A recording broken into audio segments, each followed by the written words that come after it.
Hello and welcome to my channel, Chromus here. Today I'm bringing you a melee build with some spell support, bit of a gish build as they call it.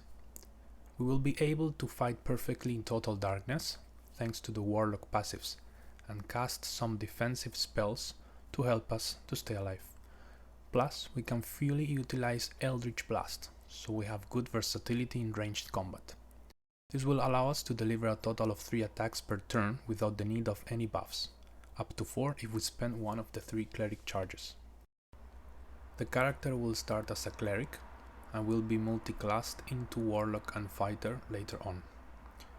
We will wear heavy armor and utilize our charisma stat for attack rolls at level 4 after picking Pact of the Blade from warlock at level 3. From what I have read, the extra attack from Pact of the Blade should not stack with the extra attack from the fighter. This might get fixed or not in the future. I am not a fan of respeccing mid-game, so this build is thought to be played the way it's presented here, from level 1 until the end. We will begin our build as a cleric. The subclass it is going to be war domain. This is going to give us access to heavy armor as well as an extra attack. Cantrips we can pick up Sacred Flame, Guidance and Light.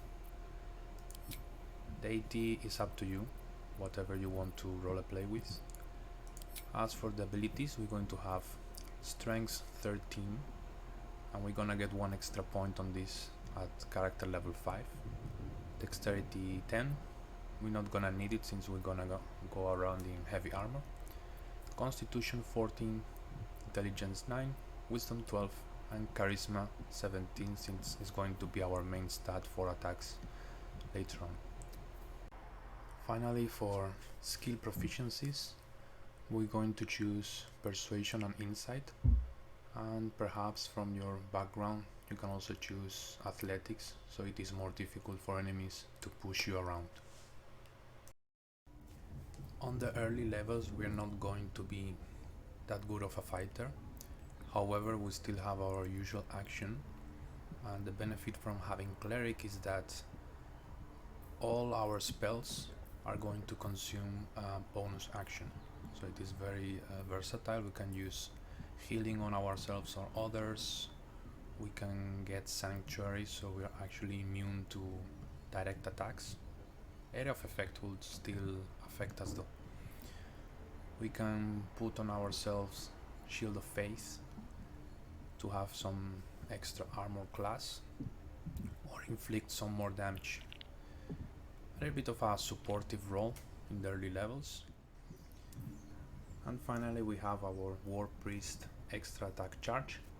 This will allow us to use our bonus action to do an extra attack. The only limitation is we're gonna be able to use this 3 times per long rest, so be mindful. On level 2 we are multiclassing into Warlock. This is going to give us the infamous Eldritch Blast, considered the best cantrip in the game. Second one does not really matter. Subclass we're going to choose the Fiend. The reason is we want to utilize the subclass feature. It is a passive called Dark One's Blessing, which is going to give us temporary hit points once we defeat enemies. Finally, the spell selection. I personally like a lot Hellish Rebuke. We'll use our reaction to basically cast this spell for free, very useful in the early game. And we can also utilize Hex, this is a good damage boost. Moving on into level 3, we will continue as a Warlock. We have a new spell to choose. We can go with Witch Bolt, for example. Eldritch Invocation is going to give us some very useful passives. We of course going to choose the Agonizing Blast. That is going to add our Charisma modifier, currently is +3, to the damage it deals. Second passive is going to be Devil's Sight. This will let us see normal in darkness, both magical and non-magical. So So this will allow us to take advantage of the darkness spell. Finally, replace a spell. We're gonna leave it as it is and we move on. On level 4 we continue our progression as a warlock, and now we're going to have access to level 2 spells. We're going to choose darkness, as it's going to help us to fight with advantage, plus defend ourselves against ranged attackers. For the pact boom, we're going to choose Pact of the Blade. So this will allow us to finally fight in melee in an efficient manner. Basically, we're going to add our charisma modifier to the attack rolls. To utilize this correctly, after our long rest, we need to bind our weapon to get the benefit of this build. Finally, for the replace spell, we're going to remove the Witch Bolt, which is a level 1 spell. We are going to change it into Misty Step, which is a level 2 spell that will allow us to teleport around the battlefield, and this is going to help a lot with our mobility. On character level 5 we will continue our progression as a warlock. Cantrip, we can pick whatever. Spells, I would recommend Shatter, as it is a very good AoE spell. Replace a spell, we're gonna leave it as it is for now. And for our first feat, I'm going to recommend Heavy Armor Master, as this will give us +1 strength to round up our stats. Plus, we will also give us a very good reduction to physical damage. On character level 6, we're going to choose our final level of Warlock for this build. This will give us the passive of a Deepened Pact, which is going to give us an extra attack with our Pact weapon. We will also choose Fireball as our spell because it is a very powerful one. And for the Eldritch Invocations passive, I would recommend Fiendish Vigor. This will allow us to cast False Life pretty much at will, so we can start each combat with 7 temporary hit points. For the replace spell, you may choose to change any of the old spells into new ones, but to me these ones are fine, so I will just leave it as it is. On level 7 we're going to pick our last class for this build, which is going to be the Fighter. This will grant us Second Wind as a class action. It will let us reuse our bonus action to heal ourselves. Fighting style, I would recommend either defense or great weapon fighting. Both are great choices. On character level 8, we're going to continue our progression as a fighter. This will grant us action surge. Pretty much once every short rest we will have a double turn. Very useful. On character level 9 we will be able to choose our subclass for fighter. For this build we have chosen the Eldritch Knight. The reason is both cleric and warlock are spellcaster classes, so this will give us extra spell slots as we progress. For cantrips, any of them will do. Spells, we're going to choose Magic Missile and Thunder Wave, and for the expanded list we're going to choose Shield. This is the only one that we're going to use quite often, as will greatly improve our defensive capabilities. On level 10 we continue our progression as fighter. Spell, we can choose anything, is not really important at this point. And for our feat we're going to pick ability improvement, and we're going to boost our charisma.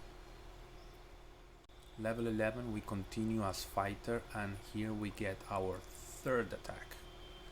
So basically we're at the same point as 11 fighter, however we have a lot of spells and utility. And to close up the build, we will pick our last level of fighter. which will basically translates in an additional feat. And since this build is thought to be played on tactician, I would recommend tough, since this will make us way more durable. As you can see here, we will end up our build with 117 health points, which is a very reasonable amount of health points considering we have a lot of spells as well. Alright, so let's give it a try. So we cast now ourselves False Life to get some extra hit points. We bind our weapon, very important to get the bonuses from Charisma. And then we can cast Shield of Faith for that extra armor class.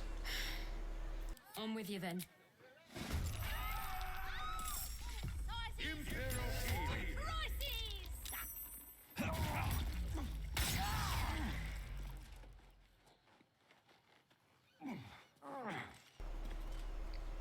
The combat starts quite rough. Here I get critical hit and I get ensnared. Still we're gonna go for it. So here I got 3 attacks because the game automatically spends the bonus action for the cleric subclass. And then here's the 4th one. Defeating the wizard gave me some additional temporary points from the warlock subclass. Imagine if I could crit like this guy. Wouldn't that be crazy, huh? I am getting harassed by the shooter, so I decide to cast Darkness.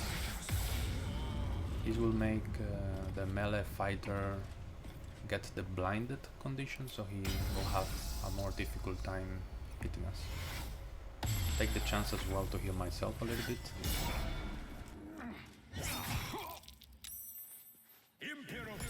Yeah, good luck with that, mate.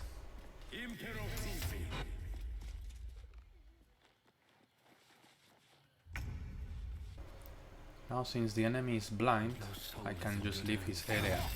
I don't get any opportunity attack, so I can go and focus on the shooter. I go all bananas on him with my 7 attacks.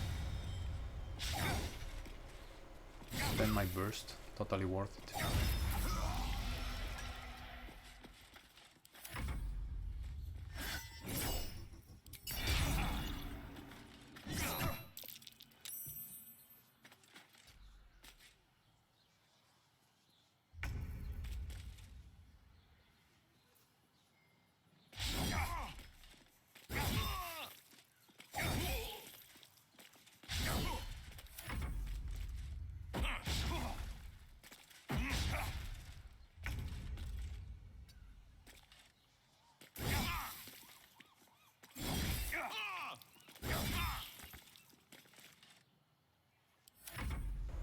And to finish him off, just some passive spell casting, and we are good to go.